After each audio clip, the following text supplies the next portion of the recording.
And so in order to kind of just give you a little bit of background on this letter, it's very helpful to again, read the book of Acts and see what it says to us about Paul's time in Thessalonica.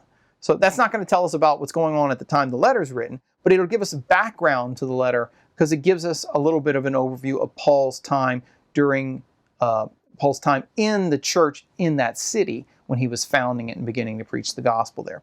So if you want to, as we're reading through the first letter of Thessalonians, if you want to get that background, go back and read Acts chapter 17. That Acts 17 will give you a full picture of as much as we know about Paul's first encounter with the people of Thessalonica and his first preaching of the gospel and how things went there before he left the city and then had to write the letter later when he was in a different town, different place. So a couple of words about Thessalonica though. Unlike Philippi that we've talked about elsewhere, which was a Roman colony, Thessalonica is a very Greek city. Right? It's thoroughly, thoroughly Greek. It's actually named after Alexander the Great's half-sister. So the fact that it's named from such a famous Greek woman just gives you an idea of the Greek ethos, the Greek character of the city. However, like Philippi and some of the other cities that we have Paul's letters to, it was not inhabited solely by pagans, by Greeks, but there was also Jews who lived in the city of Thessalonica.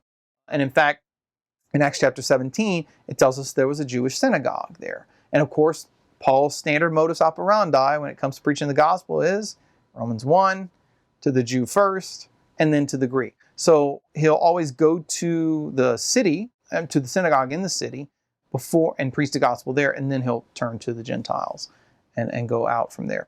So in Thessalonica, Paul's missionary efforts had some success with Jews, but was much more successful with the Gentiles, which is kind of par for the course for Paul. But what ends up happening is some of the local Jews, when they hear his message, end up having him dragged before the authorities, right? And it's interesting, they accuse him of treason against the empire.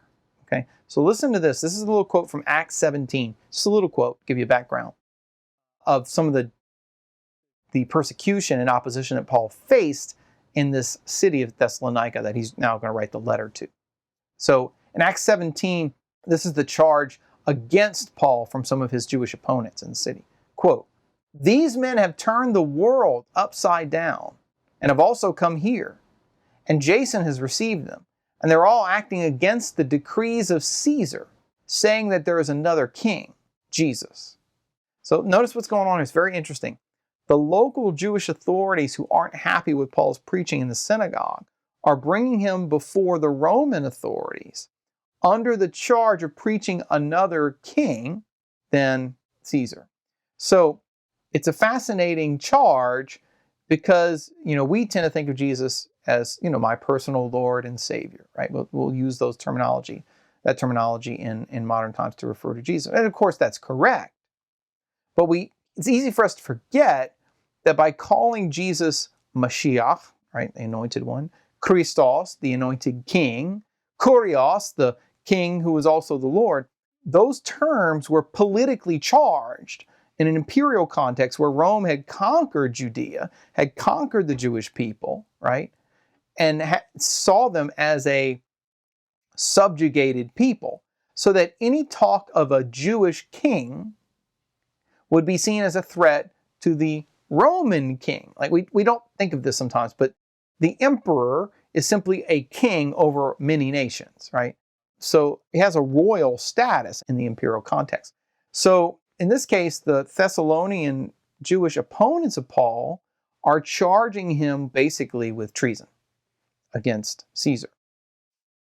And so Paul and Silas, his companions, are forced to flee from Thessalonica to a city of Berea. And that's, if you keep reading through Acts, you'll see that they do that. So Paul isn't in Thessalonica very long. This is not like other cities where Paul will spend a year or two preaching the gospel, founding the church, getting to know the people, establishing, leaders, bishops, deacons, presbyters to govern the church before departing and going to preach the gospel somewhere else. In Thessalonica, he's only there for a very brief time. He's able to convert some people to the practice of the faith, but he ends up having to leave because of the persecution and opposition that he faces. And he goes to another town. So after that happens, Paul later writes a letter to check in with the people at Thessalonica, to see how they're doing, and also to correct some errors and to deal with some pastoral issues, pastoral problems that they're having, many of which revolve around the issue of eschatology, teaching about the end.